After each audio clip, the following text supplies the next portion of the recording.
Ya sacó la rectora. Tocó sacarla.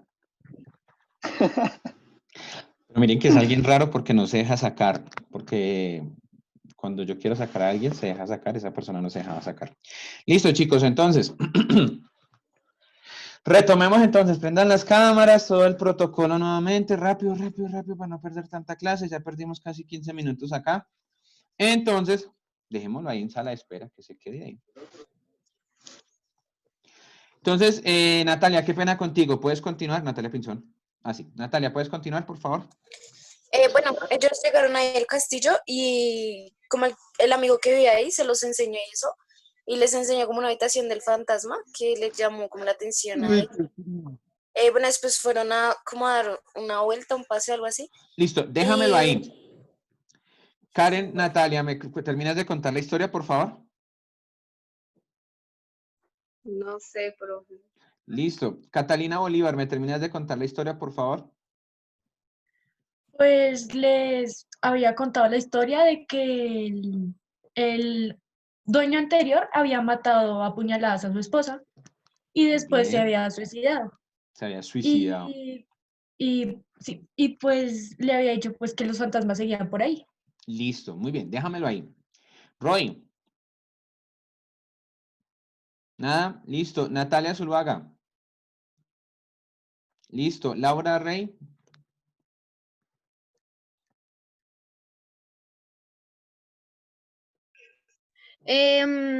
Luego, pues de eso, como que ya cuento como la parte final. No, falta un pedazo importante. Ellos, bueno, es que la parte final. Luego, bueno, no, ellos no se quedan para dormir, sino únicamente para comer, pero tienen como las ansias de, o sea, no les parece que fuera de terror el castillo, pero los hijos, sin embargo, tenían como ganas de conocer a los fantasmas. Bueno, a Ludovico, que era el que había Muy asesinado a la bien. esposa. Muy bien, Laura. Eslava. ¿Tienes algo de la lectura? Señor, ¿Qué sigue después de lo que dice Laura Rey? no sé, profe. Listo. Valentina Jorge. Pues el señor, el escritor les había dicho como que el alma seguía rondando por ahí, pero ellos no creían mucho en los fantasmas, o sea, como el padre y la madre de esa familia. Entonces que los hijos tomaron la antorcha y pues quisieron explorar como todas las habitaciones y eso que había en el castillo, ya que era muy grande. Y, y que pues no encontraron así como nada tenebroso, entonces pues como ellos solo iban a almorzar, pues al fin y al cabo como que estaban muy cansados, entonces se durmieron en la habitación, creo que era el señor donde había muerto. Ahí se No, no me perdió. acuerdo bien. Déjalo ahí, Valentina. Cristian Párraga.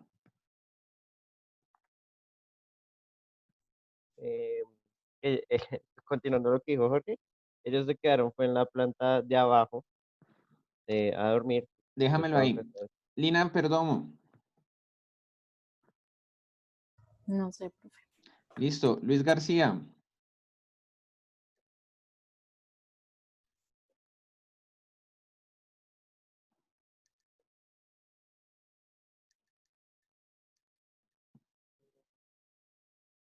Luis, por favor, primero prende la cámara. Philip, prenda la cámara. Juan Rojas, prenda la cámara. Necesito saber que son ustedes, no sea un falso positivo. Gracias. No, sí, señor, sí somos nosotros. ¿Qué tal sea un falso positivo y lo resulta sacando de la clase, por Dios? Luis, lo escucho. Así como la rectora. Imagínese esa Profe, rectora. Dime, Natalia. profe, creo que a Lucho.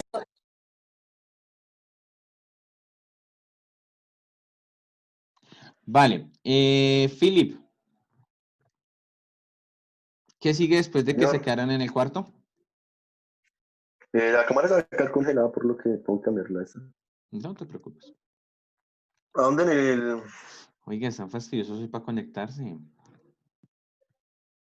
Ahora están ¿Dónde tan... quedaron, profe? En el cuarto, ¿no? Se quedaron en el cuarto de la planta baja. No encuentro ese pedazo. Ay, tan lindo. Yo tenía que No, tenerlo pero ahí. sí. Ajá. Y antes del Listo. mediodía, una familia llegó a la red buscando el castillo de Ajá. Miguel Otero Silvia. Habían comparado cosas que gustaba la esposa, los hijos del autor. Yo que sí tengo la lectura, profe. Sí tiene la lectura, pero tenía que tener la leída. Listo. Catalina Oliva, Jason Villarraga. No sé, profe. Listo. Natalia Cepeda. ¿En qué parte? Ah, bueno, pues ellos habían dormido en la planta baja, pues como había dicho Cristian, pero sin embargo, pues decían que supuestamente como a medianoche era como donde más pasaban los sucesos, pues como donde más asustaban. Entonces, pues después de eso, como que ellos resultaron, fue en la habitación de Ludovico, o sea, de la persona que había muerto. Listo. Y pues ahí, ¿Y ahí qué? bueno, y ahí, Sí, pues, o había sea, asesinado a la ese esposa. final es como súper raro, o sea, entonces, pues lo que dice ahí al final es como que había sangre en la cama y algo así, o sea, como que al final alguien murió o algo así, pero no. Que se despertaba en la cama donde había muerto, Ajá. Y la asesinada la sangre esposa todavía de estaba tibia. Ludovico. Ajá. Estaba fresca. Listo, chicos. Vamos a proceder a ver la clase el día de hoy. El problema es el tiempo, pero me hubiera gustado analizar un poquito más ese texto. Ese texto es genial. Me parece que Gabriel García Márquez en él logra ilustrar aspectos muy curiosos. Si ustedes se dan cuenta, nunca vamos, o sea, pues nunca digo en cuestión de literatura, nunca se va a poder saber si verdaderamente mató o no mató a la esposa porque no lo dice. Uno lo puede inferir, uno puede decir, la mató, porque termina diciendo, y las sábanas todavía húmedas con la sangre que estaba, o se sentían las sábanas húmedas con la sangre, pero nunca nos dice si la mató o no la mató, si era que la cama estaba así. Pero bueno, vamos a ver el tema del día de hoy y vamos a avanzar, chicos. La idea es que podamos acercarnos a estos textos que son curiosos. Los que lo leyeron a conciencia, ¿cuánto era, chicos? ¿Cuánto fue? ¿No eran más de 5 páginas o sí? Eran 2 páginas y un poquito. Por eso. Daniel Malavera, ¿me prende la cámara, por favor? Natalia Pinzón, bueno. Daniel, cámara porque estoy desconfiado de los falsos positivos. Dijo alguien, necesito saber que si es usted. Si era fastidioso con la cámara, ahora va a ser peor.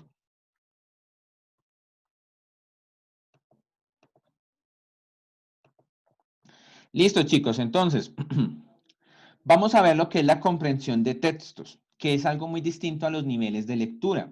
¿Distinto en qué sentido? El nivel de lectura me permite a mí como lector saber hasta qué punto he llegado yo, pero la comprensión de textos es ya más hacia la parte crítica y analítica de los textos. Entonces, ¿qué es la comprensión de textos? Implica la construcción, pilas con esa palabrita, construcción de una representación semántica coherente e integrada del mismo. Permítame un segundo.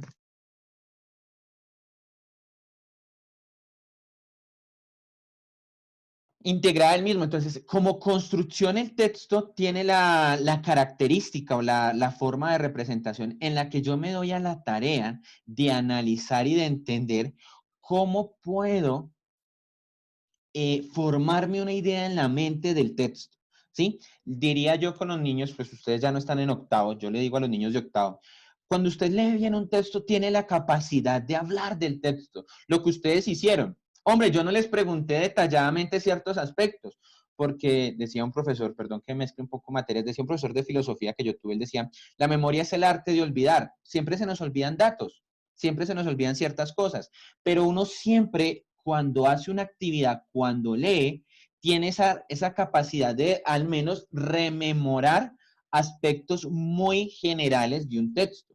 Hombre, profe, trató de esto.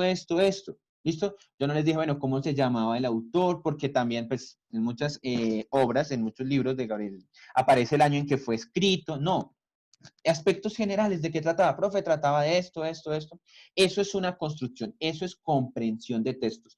Que yo pueda hacer esa construcción o esa representación semántica. Semántica es de sentido, que sea coherente e integrada con el mismo. Entonces, leí esto, puedo hacer esa construcción. Trato de esto y esto. ¿Por qué a Philip, pues, perdón, Philip, que lo traiga a comparación, ejemplo? Philip, profe, que yo estoy leyendo. Sí, papá, pero es que el ejercicio era más desde eso, desde la comprensión lectora. Entonces, para que tengamos claro qué es comprensión lectora, chicos. Ahora, La comprensión de textos, teniendo en cuenta las definiciones, entonces esto es un aspecto muy, muy importante cuando nos vamos a la tarea de hacer comprensión lectora. Las definiciones queda claro que intervienen en el proceso, tanto aspectos relacionados con el texto que representa información específica de una manera determinada, con el sujeto que parece tener un papel activo y dinámico de construcción. Ahora, cuando nosotros leemos, ustedes, o todos, porque no solo ustedes, hasta yo, tenemos la capacidad de ir asociando ciertos significados, ciertas definiciones, ciertas palabras dentro de una oración o dentro de un texto. No siempre tengo que recurrir al diccionario, pero a lo que voy cuando hacemos comprensión lectora, chicos, es a tener claro el significado, ¿m? A tener claro qué idea quería expresar el autor con esa palabra o con esa idea que expresó. Volviendo un poco al cuento de Gabriel García Márquez, cuando hablamos de espantos de agosto, la palabra espantos, a partir de la lectura, ¿cómo puede ser definida? Chicos, a partir de la lectura, ¿cómo puede ser definida la palabra espantos? ¿Mm? Alguien que me colabore rápidamente, por favor, para que avancemos. Tal vez como fantasmas. Muy bien, pero ¿salió algún fantasma? Es que eso es lo curioso, Natalia. Yo en la Como de lectura, cuentos, ¿no? O sea, de una historia que aún no se sabe si es real, pero es como, está ahí, simplemente es como de la conciencia ujú. y más como la parte psicológica. Listo, muy bien, Laura. Muy bien, Natalia. Natalia, te hago una pequeño comparación. Aunque el texto menciona que se aparece en lo que se lee y digámoslo así, se infiere de la lectura, nunca hay un fantasma. O sea, nunca dice, y yo vi pasar a Ludovico. No, le cuentan a él, al que se quedó en la casa, pero nunca nos hablan de eso. Entonces, es como es entender, chicos, y entrar en la dinámica de la lectura, de comprender cómo el significado cambia dependiendo del autor que estoy leyendo. Otro ejemplo, cuando uno lee psicología, cuando uno lee de pronto un texto más expositivo, se encuentra con que para un autor la palabra emociones, por ejemplo, hablando a nivel psicológico, es una cosa. Para otro autor emociones es otra cosa, ¿sí? Para un autor conducta es una cosa, para otro es otra cosa.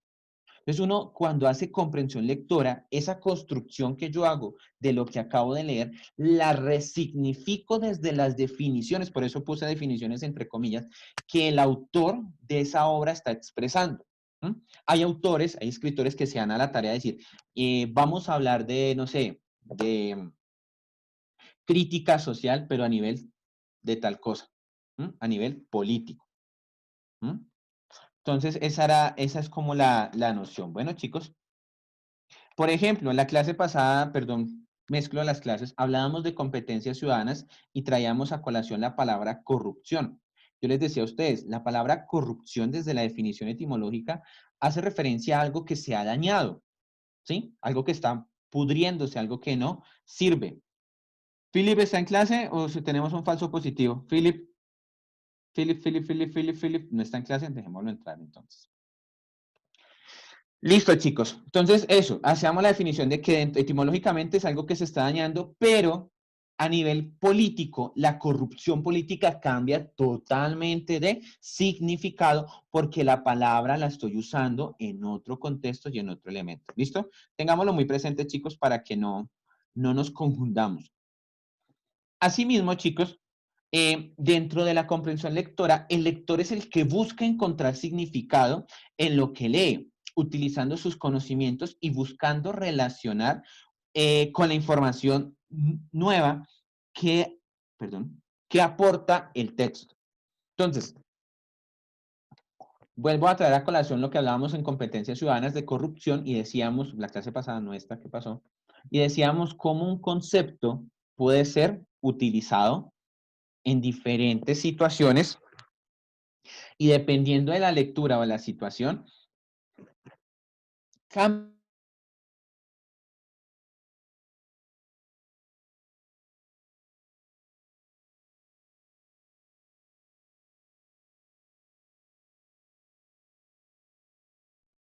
cambia de significado y cambia de sentido, ¿listo? Para que lo tengamos presente, ¿vale, chicos?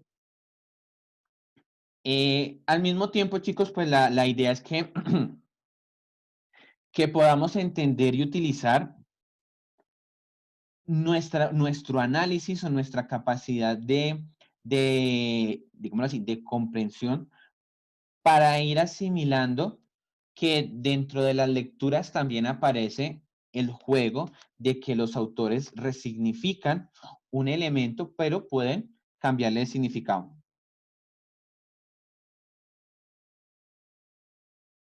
¿Listo? Entonces, avancemos, chicos.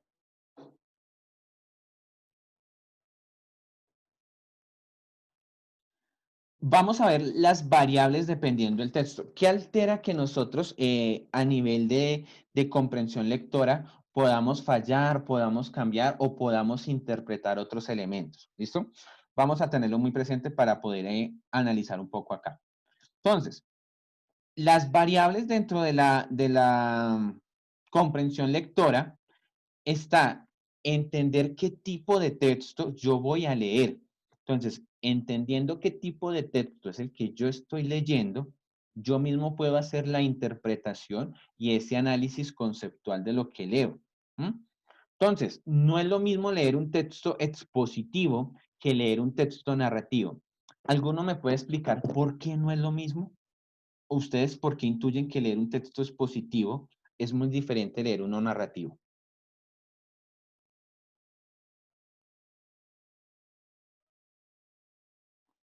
¿Alguien de 11.2, por favor, que me colabore?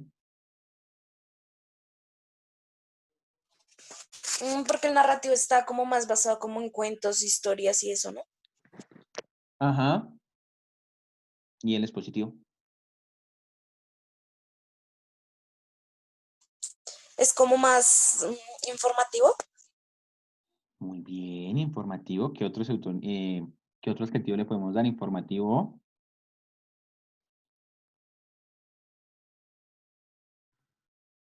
Que el expositivo como que explica las cosas, ¿sí? Y el narrativo pues solo como que cuenta, digamos, un suceso de historias o, ¿sí? Muy De bien. cosas. Y el Listo, muy explicativo sí tiene También podría ser periodista. la intención de explicar, o sea, sí, de cómo enseñar, por decirlo así. Muy bien, Andrés. Natalia, ¿qué ibas a decir? Estoy en clase. Tal vez podría ser también periodístico. Sí, puede apuntar desde el estilo periodístico también a necesariamente informar, pero tengamos presente que desde la intención expositiva, por lo general está el factor argumentativo, ¿sí? O sea, yo busco explicar, convencer, ¿sí? ¿Por qué es necesario entender esto, chicos? No es lo mismo yo leer en un texto narrativo que la lluvia es, un ejemplo, la lluvia es ese derroche de pasión y desenfreno que tuvimos al momento de amarnos y de querernos. Eso es la lluvia para un texto narrativo, pero en un texto expositivo yo no puedo pretender que me salgan con esa definición. No, es que la lluvia es aquello que derrama. No, la lluvia me la identifica un texto expositivo como la precipitación de agua basado en la acumulación, no sé, ustedes me corregirán de pronto, en gases y en diversos factores climáticos. Eso es un texto expositivo. ¿Por qué es necesario identificar y distinguir los dos? Porque hay personas, y suele pasar mucho, que quieren que un texto narrativo les dé explicaciones sobre un tema y no. Les voy a alentar tal vez el morbo a algunos.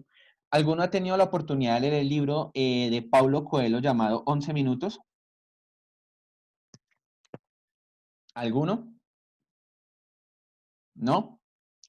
Listo, les cuento. El texto de Paulo Coelho, 11 minutos, narra la historia de una prostituta que viaja a Europa y ella pues tiene la experiencia de tener muchas, valga la redundancia, experiencias sexuales, se enamora de un hombre y en el enamorarse de este hombre llega a la conclusión de que una verdadera relación sexual dura 11 minutos. Por eso el libro se llama 11 minutos. Eso lo entendemos desde el texto narrativo. Pero desde un texto expositivo yo no puedo usar ese argumento y asegurar que toda relación sexual tiene que durar 11 minutos. ¿Ven, chicos? Entonces, esa es la distinción de analizar qué tipo de texto yo soy, perdón, qué tipo de texto es el que yo me estoy acercando a leer, ¿sí? No, es que yo leí Paulo Coelho y decía que una relación dura 11 minutos. Vale, eso dice Paulo Coelho desde una experiencia narrativa, pero de una experiencia argumentativa y expositiva es algo que se debe replantear ya desde un estudio de sexología, de un estudio de anatomía, ¿sí? De otras características, ¿sí? Para que lo tengamos muy presente. Chicos, dejemos ahí por cuestiones de tiempo para no dejar temas mochos y la próxima clase continuamos. Bueno, que tengan muy buen día, chicos, y nos vemos, ¿cuándo nos vemos? Nos vemos mañana en filosofía.